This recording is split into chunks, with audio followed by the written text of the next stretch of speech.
পৃথিবী বিখ্যাত একজন আল্লাহর ওলি, তার নাম হযরত আবুল হাসান খেরকানি। তিনি হযরত বাইজিদ বোস্তামির এন্তেকালের 40 বছর পরে তিনি জন্ম নিয়েছেন। আবুল হাসান খেরকানি রাহমাতুল্লাহ আলাইহি, তিনি ওই জমানার অনেক বড় আল্লাহর কুতুব, আল্লাহর ওলি। সুলতান মাহমুদ গজনবী হাঁটতে হাঁটতে যেতে যেতে সুদূর গজনি, বর্তমান আফগানিস্তানের কাবুল ছিল তার রাজধানী। এই গজনি ছিল তার রাজধানীর নাম, কাবুলের গজনি এলাকা। এই গজনিকে কেন্দ্র করে তার গজনি সাম্রাজ্য। সুলতান মাহমুদ গজনবী হযরতে আবুল হাসান খেরকানি রাহমাতুল্লাহ আলাইহির দরবারে গেলেন। চুপচাপ বসে আছেন, খাদেম হুজুরকে বাতাস দিচ্ছে আর হুজুর মোরাকাবা করতেছিলেন। বহু সময় পার হয়, হুজুরের মোরাকাবা ভাঙ্গে না। সুলতান মাহমুদ গজনবী সাহসও পায় না হুজুরের মোরাকাবা ভাঙবে। কারণ ওলি যারা, তারা নিজেরা রাজত্ব দেয় না, তারা আল্লাহর কাছ থেকে চেয়ে রাজত্ব এনে দেয়, আবার ছিনায় নেয়। এক কথা বল না কেন জোরে বলো। পৃথিবীর কোন ওলি রাজত্ব নিচে কোনো প্রমাণ নেই, কোন বাদশাহী শাসন ওলিরা নেয় না। কিন্তু ওনাদের সাথে বেয়াদবি করলে বাদশাহী থাকে না, এটা চলে যায়। মনোযোগ দিবেন। আবুল হাসান খেরকানিরে ভয় পাচ্ছে। সুলতান মাহমুদ গজনবী খাদেমকে বললেন, আল্লাহর বান্দা হুজুরকে একটু যদি মোরাকাবা ভেঙে আমার কথা বলা যায়। বলে মোরাকাবা ভাঙলে তো হুজুর আমার উপর রাগ করবে। কয় না, আমি অনেক দূর থেকে আসনি। কোথায় গজনি, কোথায় খেরকান, ইরান, কোথায় ইরান আর কোথায় আফগানিস্তানের গজনি, আমি বহু দূর থেকে আসছি। হুজুরকে একটু দয়া করে বলেন আমার কথা শোনার জন্য। তো খাদেম মোরাকাবা ভাঙ্গাই দিলেন। মোরাকাবা ভেঙে যাওয়ার পরে বলেন, বেটা আমার মোরাকাবা কেন ভাঙছো? বলে, হুজুর গজনি সাম্রাজ্যের সুলতান মাহমুদ গজনবী আপনার দরবারে আসছে দোয়া ইজাজত নেওয়ার জন্য। তখন সুলতান মাহমুদ গজনবী আবুল হাসান খেরকানি বললেন, বেটা দূর হয়ে যা, কোন বাদশা আমার প্রয়োজন নাই। আমি কোন বাদশার মোকাবেক কিনা, আমি আল্লাহর মোকাবেক। দূর হ বেটা, যা, সরে যা। তুই আইছিস কে? বাদশারে তাড়িয়ে দিচ্ছে আল্লাহ। দূর হ, চলে যা, তুই কেন আসছিস আমার কাছে? বেটা। সুলতান মাহমুদ গজনবী খুব বিচক্ষণ লোক ছিলেন। তিনি অনুনয় বিনয় বলতেছে, হুজুর আমাকে মাফ করে দেন। আমি যদিও সুলতান, এক সাম্রাজ্যের সুলতান, কিন্তু আপনি আল্লাহর মহানুভব ওলির খেদমতে আমি আসছি একটি ইজাজতের জন্য। আমার দয়া করে কথা শুনেন, তাড়িয়ে দিবেন না। তো বাদশা যখন বিনয় হয়েছে, তখন আবুল হাসান খেরকানি বলতেছে, বেটা বলো কি জন্য আসছো? বলে, হুজুর সোমনাথ মন্দির আমি আক্রমণ করতে চাই। হিন্দুস্তানের সোমনাথ মন্দির আমি আক্রমণ করব, দখল করতে চাই। বলতেছে, বেটা সোমনাথ মন্দির দিয়ে তুমি কি করবা? তারা তাদের কাজ করুক, তুমি তোমার কাজ করো। তখন সুলতান বলল, হুজুর মন্দির ভাঙ্গার অভিপ্রায় আমার না। আমি জানতে পেরেছি আল্লাহর নবী হেরেবে কাবা ঘরের মধ্যে 360টা মূর্তি নবী নিজে ভেঙেছিলেন। সেই মূর্তির ভগ্নাংশ সোমনাথের মূর্তির সঙ্গে লাগায় মূর্তি বানানো হয়েছে। যেই মূর্তি রাসূল ভেঙে ফেলেছে, সেই মূর্তি পৃথিবীর কোথাও লাগতে দেব না। আমি সেই জন্য সোমনাথ মন্দির আক্রমণ করে দখল করতে চাই। তখন বললেন, বেটা এত তো বড় কঠিন কাজ, অনেক বড় জটিল কাজ, তবে যা আমি অনুমতি দিলাম। তিনি তেনার জুব্বাখানা খুলে দিয়ে বললেন, বেটারে যদি কখনো মুসিবতের মধ্যে পড়ে যাও, যদি যুদ্ধে পরাজিত হতে চাও, তাহলে জুব্বাখানা ওযু করে নামাজ পড়ে জুব্বাখানা হাতের মধ্যে নিয়ে তুমি আল্লাহকে বলবা, ইয়া রাব্বি, জুব্বাওয়ালা যিনি জুব্বার মালিক, তাকে যদি তুমি পছন্দ করো, আল্লাহ এই জুব্বাখানা নিয়ে তোমার দরবারে হাত বাড়াইলাম, আল্লাহ তুমি আমার অমুক অমুক মকসুদ পুরা করে দাও। যা সুলতান মাহমুদ, আমি আবুল হাসান খেরকানি বললাম, আমার আল্লাহ তোকে খালি ফিরাবে না। একবার জোরে বলা যাবে কে মারহাবা।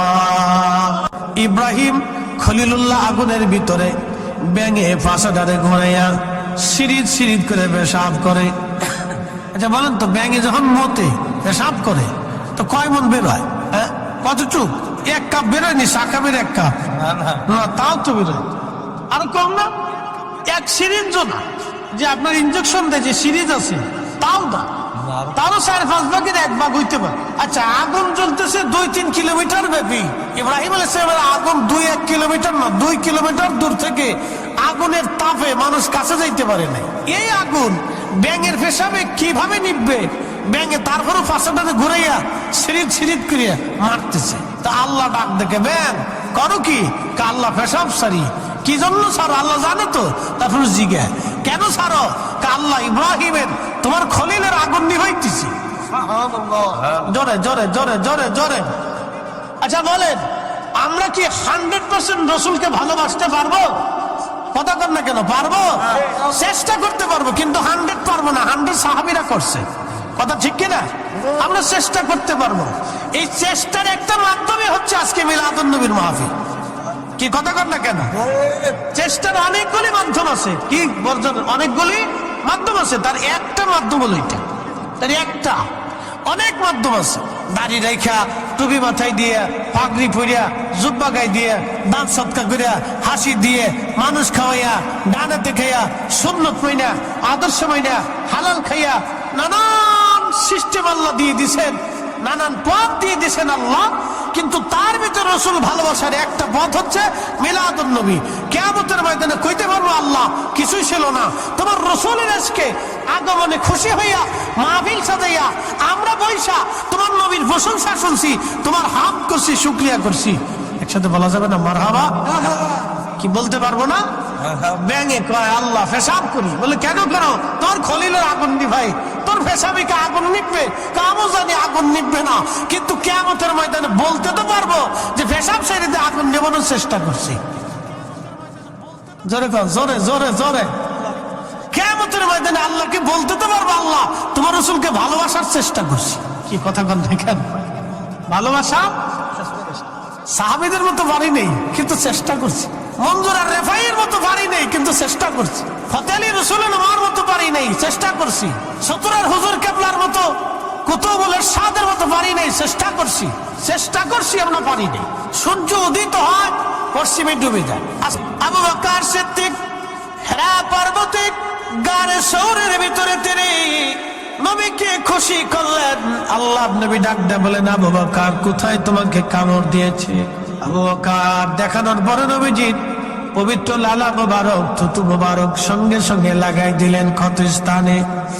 সাপে যেখানে কামড় দিয়েছে লাগানোর সঙ্গে সঙ্গে নবীজির থুতু মোবারকের কাছে সাপের বিষটা সাথে সাথে পানি হয়ে গেল। জোরে বলা যাবে আল্লাহু আকবার। সাপে কামড় দিলে মানুষ কেন মারা যায় জানেননি? ব্যাখ্যা করে দিয়ে যায়। সাপে যখন কামড় দেয় তখন সাপের দাঁতের ভিতর দিয়া মানবের শরীরের ভিতরে বিষ ঢুকে যায়। ওই বিষটা দ্রুত গতিতে রক্তের ভিতর দিয়ে ছড়িয়ে যায় এবং রক্তগুলি হলো পাতলা। ওই বিষটা সারা শরীরের মধ্যে ছড়াইয়া রক্তগুলি ধীরে ধীরে ঘন বানায় দেয়। তখন ব্লাড সার্কুলেশন, রক্ত চলাচল বন্ধ হয়ে যায়। তখন রক্ত চলাচল বন্ধ হয়ে গেলে মানুষের হার্টবিট কমে যায়, হার্টের ভিতর দিয়ে রক্ত পাস বন্ধ হয়ে যায়। তখন অটোমেটিক ওই রুগী মারা যায়। হসপিটালে না নিলে, ওই বিষ বের করতে না পারলে রুগী মারা যাবে। আল্লাহ নবী পবিত্র থুতু মুবারকের এতই বরকত, সাপের বিষ পর্যন্ত পানি হয়ে গেল, রক্ত পরিষ্কার হয়ে গেল। একবার জোরে বলা যাবে কি ইয়া রাসূলুল্লাহ? কেউ যদি বলে রসুল আমার মতো, আমি নবীর মতো, তাহলে বোঝা গেল তার মতো মিথ্যাবাদী আর দুনিয়াতে একটাও নাই। কথা কর ঠিক কিনা? এর মধ্যে মিথ্যাবাদী, কথা বলেন, মিথ্যাবাদী একটাও নাই। চরম মিথ্যাবাদী, চরম মিথ্যাবাদী। ঘাটিয়ার আর মুসলমান মনোযোগ দিবেন। নেতা ইসলামের আহ্বানে আজকের এই মাহফিল কানা বুঝে যাওয়াটা আমাদের জরুরি। বলছিলাম সূর্যটা আলো দেয়, সূর্যটা পূর্বাকাশ থেকে উদিত হয়ে পশ্চিমে ডুবে যায়। যাওয়ার সময় বাম দিকে একটু সূর্যটা হেলে যায়, যার কারণে আপনি দেখবেন বাম দিক থেকে হেলে যাওয়ার পরে আমাদের উপরে ছায়া আসে, কাত হয়ে ছায়া পড়ে এবং বাম দিক থেকে সূর্যের আলো আসে। দক্ষিণের দিকে সূর্যটা একটু কাত হয়ে যায়।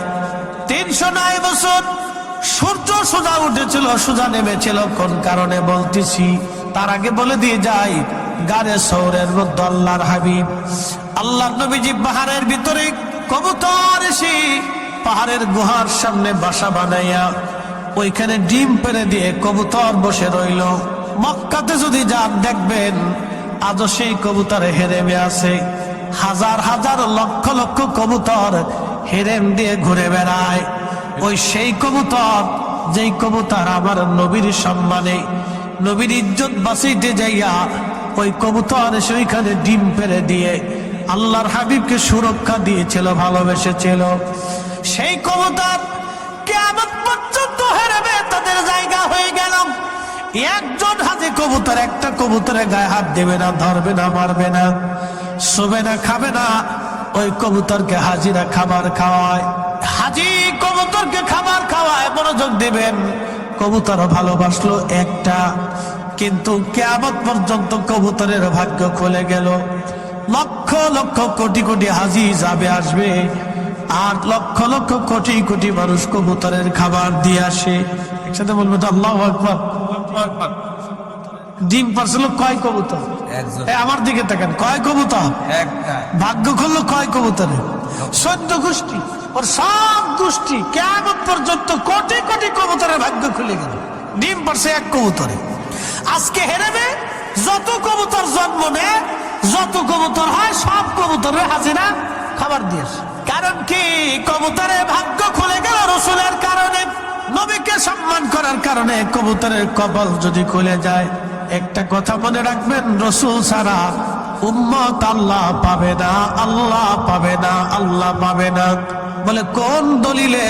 কোরআনে আল্লাহ ফয়সালা দিয়ে দিলেন কুল ভাবে, একবারে নরমাল ভাবে না, চূড়ান্ত ভাবে। কেউ যদি আমি আল্লাহকে পেতে চায়, আমি আল্লাহকে ভালোবাসতে চাই, সে যদি দাবিদার হয় আমি মালিক আমার আল্লাহকে ভালোবাসি, নবী আপনি বলে দেন চূড়ান্ত ভাবে সে যেন ফাত্তাবিউনি, আপনি নবীর ইত্তেবা অনুসরণ মহব্বত করে ভালোবাসে। আপনি নবী মানলে আমি আল্লাহ মানা হবে, আপনি নবী মানলে আমি আল্লাহ ভালোবাসা হবে, আপনি নবী পাইলে আমি আল্লাহ পাওয়া হবে। একসাথে বলবেন আল্লাহু আকবার। নবী পাইলে কে পাওয়া হবে? নবী মানলে কাকে মানা হবে? এই জন্য সাহাবীরা নবীর জন্য জীবন দিত, সাহাবীরা নবীর জন্য জীবন দিত, সাহাবীরা নবীর জন্য সংসার করত, সাহাবীরা নবীর জন্য আল্লাহর পথে দান করত। আম্মাজান খাদিজা আল্লাহ আগে চিনে নাই, আগে নবী চিনেছে। আম্মাজান আয়েশা আল্লাহ আগে চিনে নাই, আগে নবী চিনেছে। আবু বকর সিদ্দিক আল্লাহ আগে চিনে নাই, আগে নবী চিনেছে। বেলাল আল্লাহ আগে চিনে নাই, নবী আগে চিনেছে। হযরত ওয়াসাল কারনী আল্লাহ আগে চিনে নাই, আগে নবী চিনেছে। নবী চিনার পরে আল্লাহ বুঝেছে, নবী চিনার পরে হাসর বুঝেছে, নবী চিনার পরে কবর বুঝেছে, নবী চিনার পরে ফেরেশতা চিনেছে, নবী মানার পরে সব মানা হয়েছে। এই জন্য আল্লাহ বললেন, হাবিব চূড়ান্ত ভাবে কেউ যদি আমাকে পেতেই চায়, ভালোবাসতেই চায়, তো বলে দেন চূড়ান্ত ভাবে আপনাকেই পাইতে হবে। আপনি পাইলে আমি আল্লাহ পাওয়া হয়ে যাবে। একসাথে বলবেন আল্লাহু আকবার। এখন আমরা মিলাদুন্নবী পালন করি, অনেকের মন খারাপ। কে ভাই আপনার মন খারাপ হওয়ার কি আছে? আপনার মন খারাপ হবে কি? আপনি কি নবীর উম্মত না? এখানে লেখা হয়েছে বড় ঈদ, ঈদে মিলাদুন্নবী। আচ্ছা বলেন তো, রাসূলের আগমন উম্মতের কাছে যদি সবচেয়ে বড় আনন্দ না হয়, তাহলে সে রাসূলকে কিভাবে ভালোবাসলো? কি কথা কর না কেন? সে নবীর ভালোবাসার দাবি যদি করে যে আমি রাসূল ভালোবাসি, তো ভালো যদি বাসেন তাহলে আপনার সবচেয়ে প্রিয়তম আমার নবী, আপনার মাসুক আমার নবী। তো মাসুকের আগমনে যদি আপনার আনন্দ নাই হলো, তাহলে আপনি কি আশিক হইছেন? এই কথা কর না কেন? মাসুকের আনন্দে তো আপনার আনন্দিত হতেই হবে। প্রিয় উপস্থিতি, এই জন্য অনেক কিছু বোঝার আমাদের বাকি আছে বাবাজি। সব দলিলে হয় না, কিছু বিবেক দিয়েও লাগে। সব দলিলে হয় না, বিবেকও লাগে। মনোযোগ দিয়েন, এইদিকে আর আমি যাব না, আমার বিষয় আমি ফিরে চলে যাই। কবুতরের ডিম পারলো একটাই, ভাগ্য খুলে গেল হাজার কবুতর। সাহাবে কাহাবের 7 জন ওলি, তারা গুহার মধ্যে ঘুমাইল। গুহার মুক্ত ছিল দক্ষিণ দিকে, তো সূর্য পূর্ব দিকে উঠে পশ্চিমে ডুবে যায়। তো সূর্যটা যদি বামে হেলে যায়, তাহলে সূর্যের আলোটা গুহার ভিতরে এসে পড়ে। আর যেহেতু তারা 7 জন গুহার মধ্যে ঘুমাচ্ছে, সূর্যের আলো যদি সরাসরি গুহার মধ্যে পড়ে, তাহলে সূর্যের আলো শরীরে রাখলে শরীরে ঘাম আসবে, আর ঘাম আসলে শরীরে ব্যাকটেরিয়া জন্ম নিবে, আর ব্যাকটেরিয়া জন্ম নিলে 309 বছর ধরে তারা ঘুমাই রয়েছে, পোকামাকড় লাগবে। দুর্গন্ধ সৃষ্টি হবে, ওখানে পয়জন সৃষ্টি হবে, এবং এটা গোসল না করলে আর পরিষ্কার হবে না। এই জন্য আল্লাহ সূর্যটাকে হুকুম দিলেন, সোজা উঠবা, সোজা নামবা, আমার ওলিরা ঘুমাচ্ছে, তাদের ডিস্টার্ব করা যাবে না। একসাথে বলা যাবে আল্লাহু আকবার, জোরে জোরে জোরে জোরে জোরে। আচ্ছা, আগের যুগের উম্মতের দাম বেশি না এই উম্মতের দাম বেশি? এই উম্মতের দাম বেশি। আগের যুগের উম্মত থেকে এই উম্মতের 70 গুণ দাম, আগের যুগের অলি থেকে এই অলিদের 70 গুণ দাম বেশি। একসাথে বলবেন আল্লাহু আকবার। তা আগের যুগের অলিদের সম্মানে যদি আল্লাহ সূর্য 309 বছর পর্যন্ত সোজাসুজি উঠাইয়া সোজাসুজি নামাইতে পারে, তাহলে এই উম্মতের মর্যাদার জন্য খাজা বাবা আজমেরি আনা সাগরের পানি একটা লুটার ভিতরে এনে সেই দিন কারামত দেখিয়েছিল।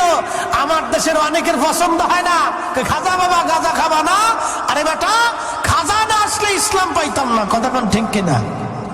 খাজা না আসলে ইসলাম পেতাম, ও খাজা আসছিলেন বিদায় দিন পেয়েছি। শাহজালাল ইয়ামিনী মুজাররিদি যায় নামাজ বেশি দিন নদীর উপরে, সুরমা নদীর উপরে যায় নামাজ। সুরমা এখনকার মতো আধা ঠেঙ্গে সুরমা ছিল, আজ থেকে 700-800 বছর আগে সুরমা নদী অনেক বড় নদী ছিল। প্রিয় ঘাটুরার মুসলমান, ঘাটিয়ার মুসলমান, খুব মনোযোগ দিবেন বাবাজি, মাইকের আওয়াজ যত দূরে যায়।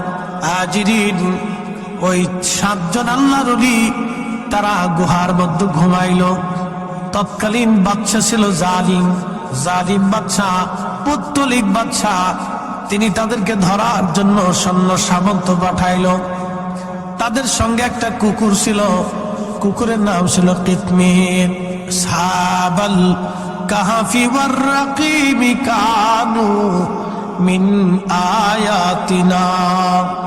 আল্লাহ কুরআনুল কারীমে বলতেছেন আসহাবে কাহাফ এবং রাকিম ওয়ালাদের ঘটনা। আমি রব্বুল আলামিন কতই না আশ্চর্য, আয়াতিনা আযাবা, কত বড় আশ্চর্য নিদর্শন। আমার রব এই ঘটনা বলতে যাইয়া বলেন আশ্চর্য নিদর্শন। দুনিয়াতে আল্লাহ নিদর্শন রেখে গেলেন আশ্চর্য।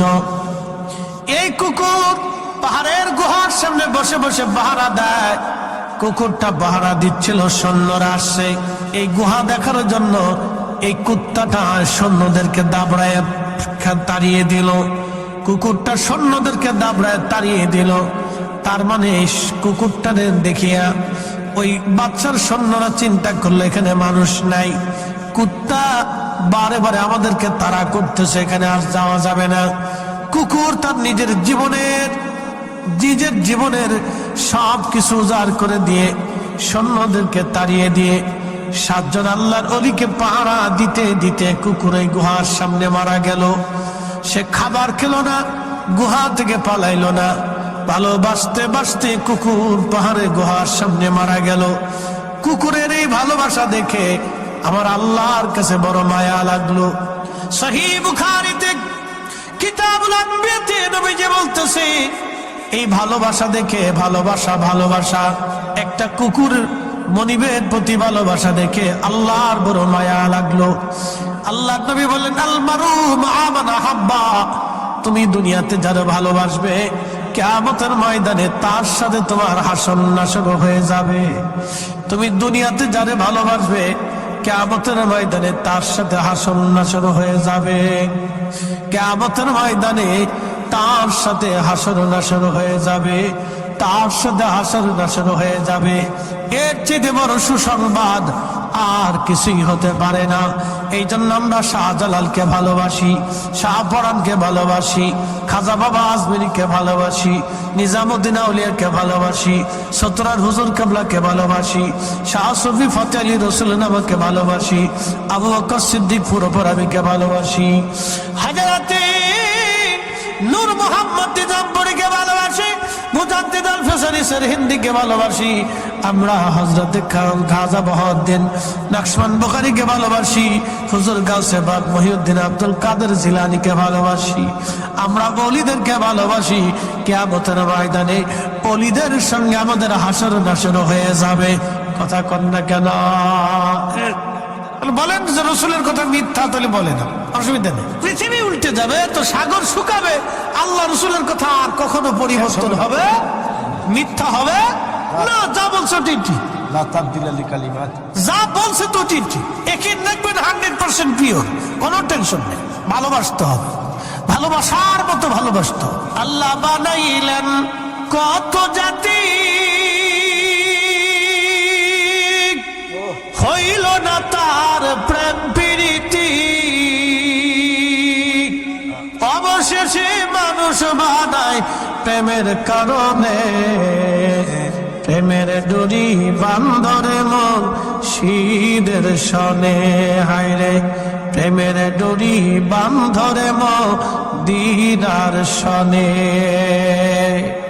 আমাদের আগে আল্লাহ জিন জাতি বানাইলেন, জিন জাতির আদি পিতার নাম তারান্নুস, উপাধি আবুল জিন, জিন জাতির বাবা। একদিন দুই দিন না 60,000 বছর হায়াত পেয়েছিলেন পৃথিবীতে, 60,000 বছর পৃথিবীতে বেঁচে ছিলেন। জিন জাতির আদি পিতার সাথে আল্লাহর কোনো প্রেম হয় নাই, যার কারণে জিনদের দেখবেন শত শত হাজার হাজার বছর ধরে জিনেরা বেঁচে থাকে, জিনদের সাথে আল্লাহর প্রেম হয় না। জিনদের ভিতরে খাজা বাবা আজমিরি পাবেন না, জিনদের ভিতরে খাজা বাবা আজমিরি পাবেন না, জিনদের ভিতরে হুজুর গাউসে বাগ আপনি পাবেন না, ইমাম আজম পাবেন না, ইমাম শাফিঈ পাবেন না, ইমাম মালিক পাবেন না, আশিক রাসূল বেলাল আপনি জিনদের মধ্যে পাবেন না। জিনদের ভিতরে আপনি এবং বড় বড় অলি পাবেন না, যত অলি আপনি পাবেন সব মানুষের ভিতরে। এই জন্য মানুষের সাথে আল্লাহর প্রেম হয়েছে, কথা বলেন ঠিক কিনা? মানুষের সাথে আল্লাহর প্রেম হয়েছে, জিনদের সাথে হয়নি, ফেরেশতাদের সাথে হয়নি, ফেরেশতাদের সাথে আল্লাহর প্রেম হয়েছে, আর কোন মাখলুকের সাথে আল্লাহর প্রেম হয়নি। আল্লাহর শুধু প্রেম হয়েছে মানুষের সাথে। এই মানুষের চোখের পানি ফেলে, এই মানুষই আল্লাহকে ভয় পায়, এই মানুষই আল্লাহর প্রেমে নিজেকে কুরবানি করে দিয়েছে। যুগে যুগে দেখবেন ওয়াসাল কারনি, বেলাল, হানজালা, আলী, ওমর, উসমান, আবু বকর, তালহা, জুবাইর, হাসান, হুসাইন রিদওয়ানুল্লাহি তাআলা আলাইহিম আজমাইন, জীবনী যদি দেখেন জিন্দেগি ত্যাগ করে দিয়েছেন, কুরবানি করে দিয়েছেন। চোখের সামনে ইমাম হুসাইন সব পরিবার কুরবানি করেছেন আল্লাহর রাহে। আহা, রাসূল করিম যে পাহাড়ে জাবালে আবু সিলাতে, যে ছোট্ট গুহার ভিতরে 3 দিন 3 রাত উম্মতের জন্য কেঁদেছিলেন, সে গুহার সেইখানে আমি বসে আসছি, দেখে আসছি। খন্দকের এই যে খাল আছে, খন্দকের যে পাহাড় আছে, পাহাড়ের পিছনে একটা পাহাড় আছে, এই পাহাড়ের নাম হচ্ছে জাবাল আবু সিলা। এই জাবাল সিলাতে একটা ছোট্ট গুহা আছে, এখানে নবীজি একাধারে 3 দিন 3 রাত সিজদার মধ্যে কাঁদছে। আচ্ছা বলেন, নবী টাকার জন্য কাঁদছে? হাসান হুসাইনের জন্য কাঁদছে? ফাতেমার জন্য কাঁদছে? নিজের পরিবারের জন্য কাঁদছে? তো কাদের জন্য কাঁদছে? আমাদের জন্য। যেটা বলেন কাদের জন্য? আমাদের জন্য কেঁদেছে, আমাদের জন্য রাসূল কেঁদেছে। 3 দিন 3 রাত কেঁদেছে, আল্লাহ আমার উম্মতকে মাফ করতেই হবে। একসাথে বলবেন না, ইয়া রাসূলুল্লাহ, আল্লাহ আমার উম্মতকে মাফ করতেই হবে। সিজদা থেকে উঠে না, মাফ করতেই হবে। জাবাল আবু সিলাতে সিজদা পড়ছে তো পড়ছে, আর উঠে না। একাধারে 3 দিন 3 রাত সিজদায় পড়ে রয়েছে, আল্লাহ মাফ করতেই হবে। আর উম্মত মসজিদে জুতা চুরি করে, উম্মতে সুদ খায়, ঘুষ খায়, এই কথা কর না কেন? ঠিক কিনা? উম্মত 2 নম্বরই করে উম্মতের কাজ। সি সি সি হাজিরিন, খুবই মনোযোগ দিবেন। আল্লাহর নবী বলতেছিলেন, সাহাবীরা রে, কুকুরের এই ভালোবাসাটা এতই আল্লাহর কাছে ভালো লাগলো, আমার আল্লাহ কুকুরটাকে দুম্বার আকৃতি দিয়া বেহেশতের তাসনিম নদীর পানি দিয়া গোসল করাবে। কুকুরের বাহিরের নাপাক ভিতরের নাপাক দূর করাইয়া আমার মালিক আমার আল্লাহ দুম্বার আকৃতি বানাইয়া ওই যে 7 জন অলিকে সে ভালোবাসছিল, ওই 7 জন অলির সঙ্গে এই কুকুরটাকে আমার আল্লাহ জান্নাতি বানিয়ে দেবে। সাথে বলেন আল্লাহু আকবার। লা তাবদীলা কালিমাতিল্লাহ, আল্লাহর কথার আর কোনো পরিবর্তন হবে না, আল্লাহর সিদ্ধান্তের আর কোনো পরিবর্তন নাই। আকাশ ভেঙে যাবে, জমিন পড়ে যাবে, সাগর শুকিয়ে যাবে, আল্লাহর ফয়সালা পরিবর্তন হবে না। ইন্নাকা লা তুখলিফুল মিয়াদ। মূল আলোচনায় চলে যাচ্ছি। ওই কুকুর কুকুরটা গুহার সামনে থেকে পাহারা দিয়ে দিয়ে মারা গেল। কুকুরের ভালোবাসা আল্লাহর দরবারে এতই ভালো লাগলো, সহিহ বুখারীতে নবীজি বলতেছেন, উম্মতরে ওই কুকুরটাকে আল্লাহ জান্নাতের মধ্যে নিয়ে যাবে, তার বাহিরের নাপাক ভিতরের নাপাক আল্লাহ বেহেশতের তাসনিম নদীর পানি দিয়ে ধৌত করবে। দুম্বার আকৃতি দিয়ে আমার আল্লাহ ওই 7 জন যুবক আল্লাহ ওলির সঙ্গে এই কুকুরটাকে আল্লাহ জান্নাতি বানায় দেবে। একসাথে যারা বলেন আল্লাহু আকবার। বন্ধু খুবই মনোযোগ দিবেন, এই ওলিদেরকে কেন্দ্র করে আল্লাহ 2টা ঘটনা ঘটাইলেন। একটা ঘটনা আমার আল্লাহ কুত্তা দিয়ে পাহারা দিলেন, তাদেরকে ভালোবাসার জন্য একটা কুকুরকে আল্লাহ জান্নাতি বানায় দিলেন। এর থেকে বোঝা গেল এই উম্মতের ওলিদেরকে যারা ভালোবাসবে, এই উম্মতের ওলিদেরকে যারা ভালোবাসবে, এই উম্মতের ওলিদেরকে যারা ভালোবাসবে, তারাও কিয়ামতের ময়দানে মাহরুম হবে না। কি কথা কর না কেন, ঠিক কিনা? আমরাও মাহরুম, জোরে বলেন হব, একসাথে বলেন হব, হ্যাঁ না জোরে হচ্ছে না, একসাথে বলেন হব। আমরাও মাহরুম হব না।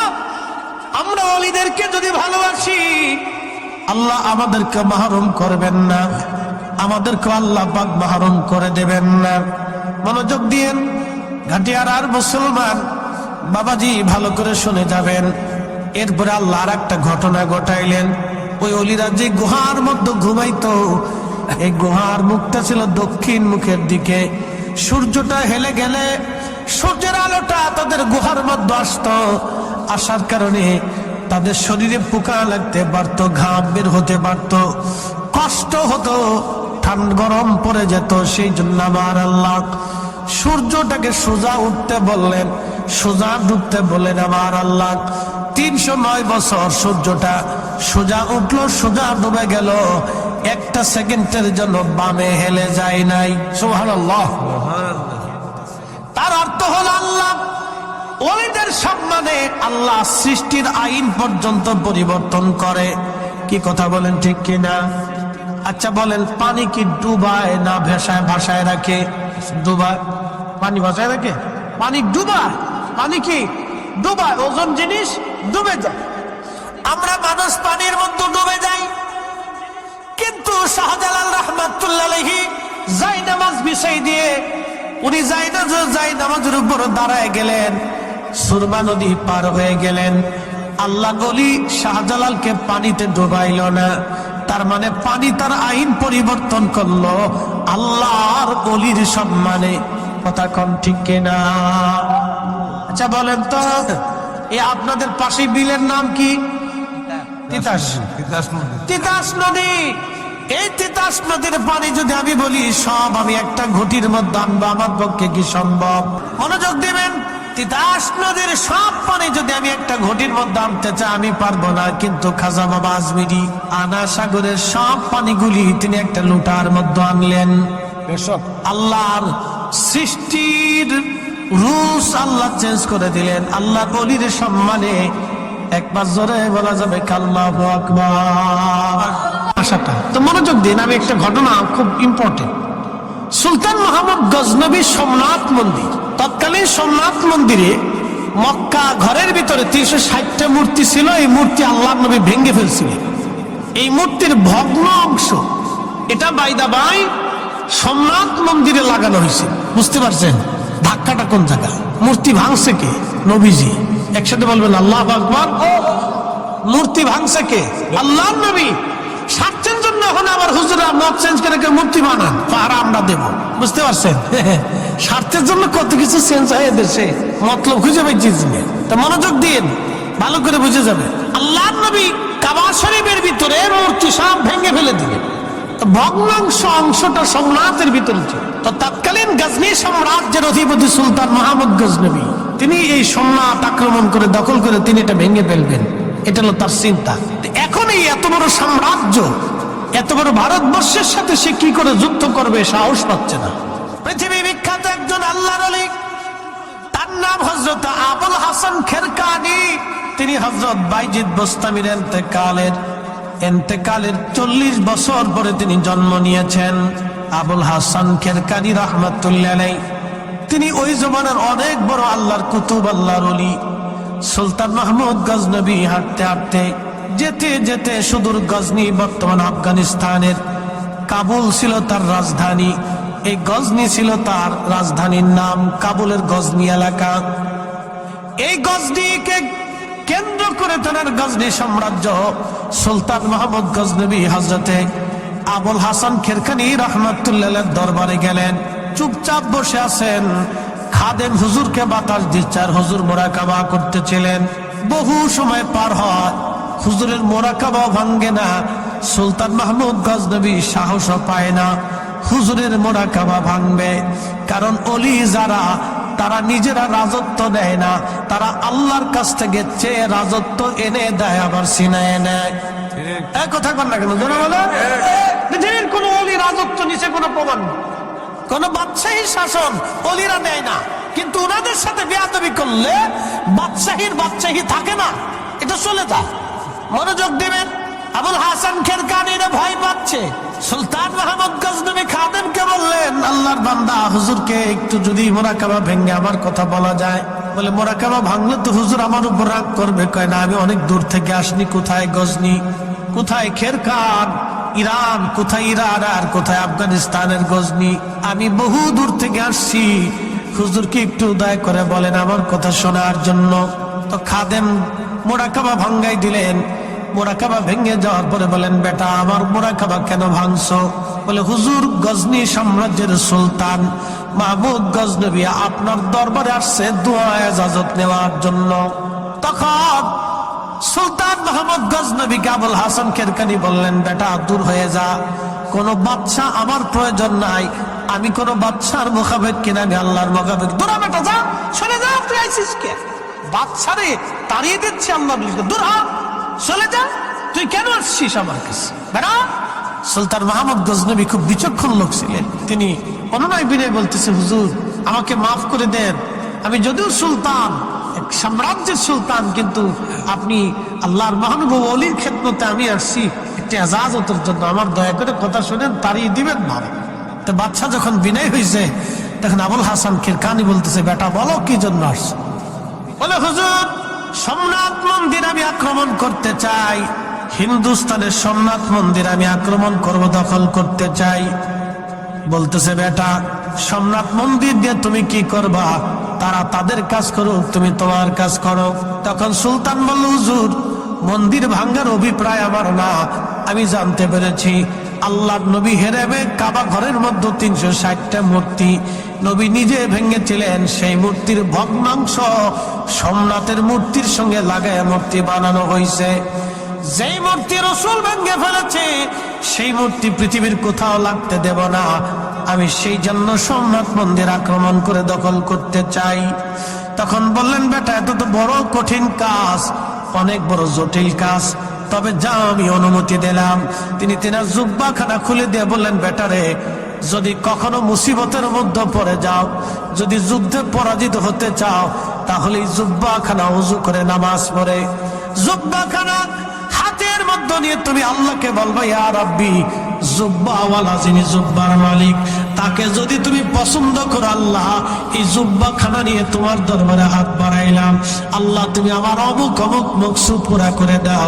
যা সুলতান মাহমুদ, আমি আবুল হাসান খেরকানি বললাম, আমার আল্লাহ তোকে খালি ফিরাবে না। একবার জোরে বলা যাবে কি মারহাবা? শুনে যান, এমনি এমনি মুসলমান তলোয়ার চালাইতে পারছে। দিল্লির সুলতান বহুবার গৌর গোবিন্দরে পরাজিত করতে চাইছে, পারে নাই, শাহজালাল না আসা পর্যন্ত। তলোয়ার চালাইয়াই মুসলমান বিজিত হতে পারে নাই। তলোয়ারের পিছনে মুসলমানদের আধ্যাত্মিক শক্তি ছিল। মোহাম্মদ ঘুরি পানিপথে টিকতে পারে নাই, খাজা বাবা আজমিরি না আসা পর্যন্ত। বুঝতে পারছেন, মুসলমানের বিজয় হয়েছে আল্লাহর ইচ্ছা, আউলিয়া কারামের দোয়ার ফসল ছিল এগুলি। হাজিরিন, সুলতান মাহমুদ গজনবী সম্রাট আক্রমণ করলেন। মাসের পর মাস যুদ্ধ হচ্ছে, পরাজয় হয় না, জয় হয় না। বুঝতেই পারতেছেন, লক্ষ লক্ষ সৈন্যরা, ভারতীয়রা তাদের মন্দির রক্ষা করার জন্য যুদ্ধ করতেছে প্রাণপণে। ওদিকে সামান্য মুসলিম সেনাবাহিনী এনে সুলতান মাহমুদ গজনবী চেষ্টা করতেছেন দখল করার জন্যে, কোনো জয় পরাজয় হয় না। কিন্তু সেনা প্রধান এসে বলল, হুজুর সর্বনাশ হয়ে যাচ্ছে, দীর্ঘদিন যুদ্ধের কারণে আমরা ক্লান্ত হয়ে যাচ্ছি, আমাদের সৈন্য সংখ্যা কম, যুদ্ধের ময়দানে আমরা দাঁড়াইতে পারতেছি না, আমাদের সেনারা পিছের দিকে চলে আসতেছে। হযরতে সুলতান মাহমুদ গজনবী আর দেরি করলেন না, তাড়াতাড়ি নিজের তাঁবুর মধ্যে যায় ওযু করে নামাজ পড়লেন। নামাজ শেষ করার পরে জুব্বাখানা হাতের মধ্যে তুলে ধরে বলতেছে, ইয়া রাব্বি, এই জুব্বার মালিক আবুল হাসান খেরকানি আমার পীর ও মুর্শিদ জুব্বাখানা দিয়ে বলেছিলেন, এই জুব্বার উসিলা ধরতে বলেছিলেন, আল্লাহ আল্লাহ, জুব্বার মালিক যদি তোমার ওলি হয়, এই জুব্বার মালিক যদি তোমার প্রিয় হয়, তোমার পছন্দের ব্যক্তি হয়, তোমার বন্ধু হয়, আল্লাহ এই জুব্বা নিয়ে তোমার দরবারে হাত বাড়াইলাম, আজকে সুলতান মাহমুদ গজনবীরে শূন্য ফিরাই দিও না, মুসলমানদেরকে আজকে অপমান অপদস্থ করো না, আল্লাহ আজকে আমাদের বিজয় দাও, আজকে পরাজিত করিও না। একবার জোরে বলা যাবে আল্লাহু আকবার। সত্যিকারই কথা, সেদিন মুসলমানদের বিজয় হলো, সম্রাট মন্দির দখল করলেন সুলতান মাহমুদ গজনবী। একসাথে বলবেন আল্লাহু আকবার। জোরে জোরে জোরে জোরে জোরে। অলি লাগবে, কথা বলেন, অলি লাগবে। অলি লেগেছিল, লেগেছিল, আগামীতেও লাগবে, কথা ঠিক কিনা? আগামীতেও লাগবে। অলি না থাকলে মুসলমানের পিঠে চামড়া থাকবে না, মনে রাখেন। যদি কোন জনপদে অলি না থাকে তো মুসলমানের পিঠের চামড়া থাকবে না, চামড়া উঠিয়ে ফেলে দেওয়া হবে। মুসলমানের চামড়া থাকবে না, উঠিয়ে ফেলে দেওয়া হবে। অলি থাকতেই হবে। অলিদের দোয়া যত সময় থাকবে, মুসলমানের বিজয় তত সময় থাকবে, কথা বলেন ঠিক কিনা? তো বিজয় অর্জন করলেন। রাত্রিবেলা ঘুমিয়ে আছেন, স্বপ্নে আবুল হাসান খেরকানি এসে বলতেছেন, বেটা আমার জুব্বা কি দামে বিক্রি করেছো? বলতেছে, হুজুর জুব্বার হাতের মধ্যে নিয়ে বলেছি, আল্লাহ জুব্বার উসিলা, জুব্বার মালিকের উসিলা আমার বিজয় দিয়ে দাও। বলতেছে, বেটা রে, তুমি আমার জুব্বাখানা কেন কম দামে বিক্রি করে দিলে? বেটা বিজয় কেন চাইলা ছেলে আমার? যদি বিজয় না চেয়ে তুমি বলতো, আল্লাহ সোমনাথের সমস্ত হিন্দু মুসলমান বানায় দাও, আমার আল্লাহ সব হিন্দু মুসলমান বানাই দিতেন। একবার জোরে বলা যাবে আল্লাহু আকবার। এটা আমার জুব্বা তুমি কম দামে বিক্রি করছো, এত কম দামে কেন বিক্রি করছো তুমি?